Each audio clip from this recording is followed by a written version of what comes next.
Dalam nama Bapa dan Putra dan Roh Kudus. Amin.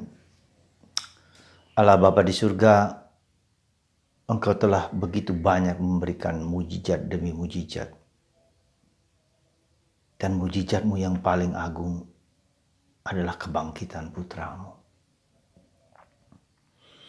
Bantu kami ya Bapa untuk menyelami, memasuki misteri hati Putra-Mu Yesus. Supaya kami dapat bersyukur, memuliakan, tetapi juga membagikan kepada orang lain. Membagi, memecah kepada orang lain. Kristus yang kami terima itu. Dalam iman, dalam kasih. Terpujilah nama-Mu kini dan sepanjang segala masa. Amin. Saudaraku yang terkasih dalam Kristus, bacaan Injil hari ini berbicara tentang Yesus melipat gandakan roti, 5 roti jelai dan 2 ikan. Untuk 5.000 orang. Anda bisa bayangkan 5.000 orang seperti apa. Belum lagi wanita, belum lagi anak-anak. Dan di tempat yang luas. Yang menarik bahwa di sini dia bertanya kepada Filipus untuk mencobai. Supaya dia tahu bahwa Tuhan Yesus mengatasi segala yang alami ya, yang natural yang kita butuhkan. Kebutuhan akan pemeliharaan, akan makanan, akan minuman, akan segala sesuatu yang bisa menumbuhkan hidup kita, memelihara hidup kita. Dan ternyata Filipus menyatakan keberatannya, kesulitannya, ketidakberdayaannya untuk 5.000 orang dengan uang 200 dinar pun hanya orang dapat roti kecil. Tapi rupanya itu didengar oleh Andreas yang mendengar ketika Yesus bicara kepada Filipus. Dan juga dia tahu mungkin ada anak yang membawa, mungkin secara kebetulan membawa 5 roti dan 2 jelai ikan. Jadi kepekaan, jadi disinilah kemudian Yesus mengatakan silakan duduk, kemudian roti dan ikan itu diberikan kepada Yesus dan Yesus berdoa dan itu dibagikan. Jadi bukan proses roti itu menjadi banyak seperti gunung lalu dibagikan, tidak. Tetapi ketika itu dibagikan lalu tidak habis-habisnya, bahkan sisa. Apa yang diberikan oleh Yesus itu berkelimpahan saudaraku terkasih.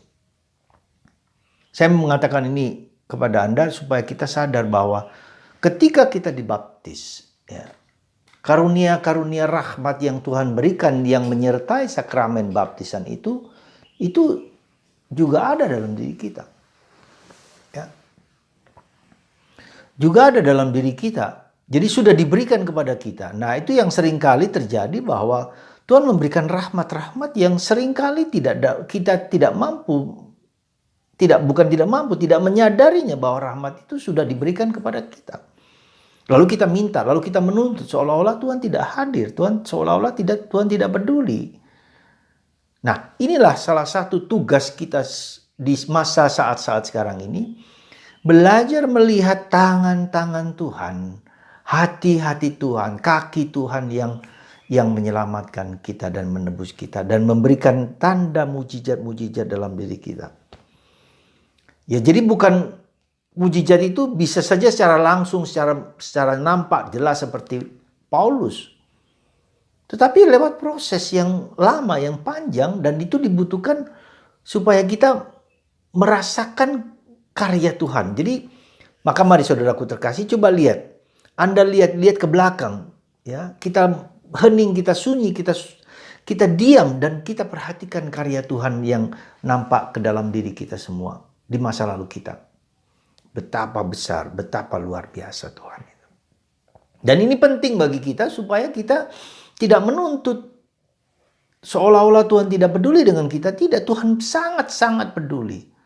Justru kebangkitannya itulah yang sekarang ini Tuhan hadir di dalam problem keseharian hidup kita sendiri. Ya. Sekali lagi kita lihat dalam keseharian kita Tuhan hadir Nah, disinilah kita diajak untuk setiap hari meluangkan waktu 15 menit untuk melihat, mereview kembali hidup kita dari pagi sampai malam. Dan kita melihat titik-titik di mana Tuhan itu bekerja dan membantu kita dengan segala, membuka mata kita. Kata ini penting, membuka mata kita di mana Tuhan berbicara kepada kita, menuntun kita, menunjukkan kepada kita. Saudara, itulah. Anda lihat lukisan ini.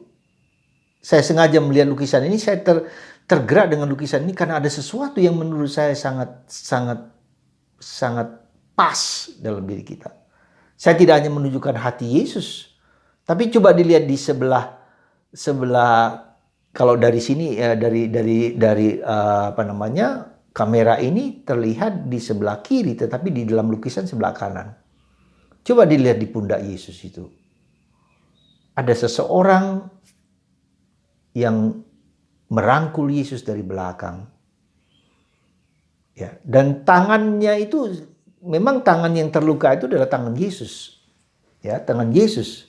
Tapi saya melihat justru orang yang merangkul Yesus di tangan yang terluka itu adalah yang merangkul, memasukkan tangan dari ketiak Yesus, lalu menunjukkan luka-luka itu adalah bukan hanya luka Yesus, tetapi luka orang-orang yang pedih yang merangkul Yesus.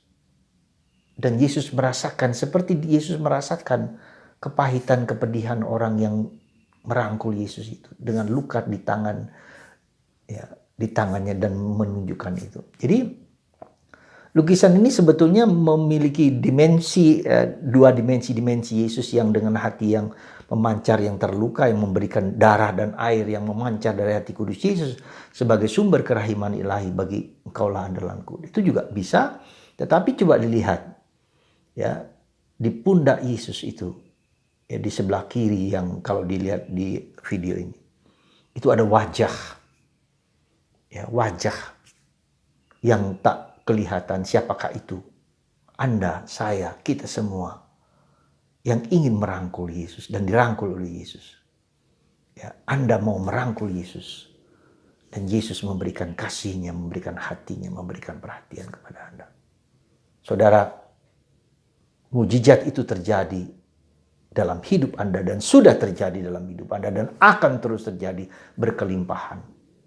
Lewat hal-hal yang kecil, yang sederhana seperti kata Filipus atau Andreas, 5 roti 2 jelai ikan, apalah artinya itu? Jadi segala sesuatu yang baik, yang indah, yang sederhana, yang kecil, kita lakukan untuk Kristus, untuk orang lain, akan berkelimpahan. Sekali lagi, Anda lakukan yang kecil-kecil, yang sederhana untuk Kristus, demi Kristus, dan yakinlah itu akan berbuah luar biasa. Dan mujizat itu akan terjadi. Sekedar sharing kecil saja. Anda tahu ruah bacaan harian kita suci itu. Dulu saya buat sederhana kecil, saya lakukan sendiri dengan kecil, dan sekarang cukup besar, berjumlah cukup banyak, dan bisa menolong untuk karya formasio para frater Karmelit, yang setiap tahun berjumlah cukup besar hanya untuk formasio. Dan itu sangat membantu kita. Jadi Tuhan itu begitu sayang kepada kita semua. Ketika kita melakukan hal-hal kecil yang kemudian ke depan kita tahu ternyata memberikan dampak besar bagi seluruh orang-orang yang kita layani.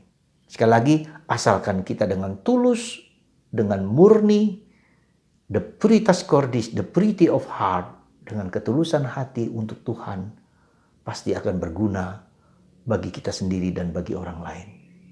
Semoga Anda, kita semua memiliki hati yang murni bagi Allah bersama Bunda Maria.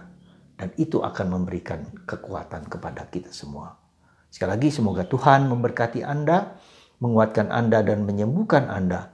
Dan yakinlah bahwa Tuhan tidak pernah meninggalkan kita sedetik pun, sekecil apapun. Puji Tuhan.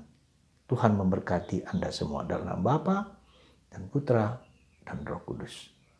Amin.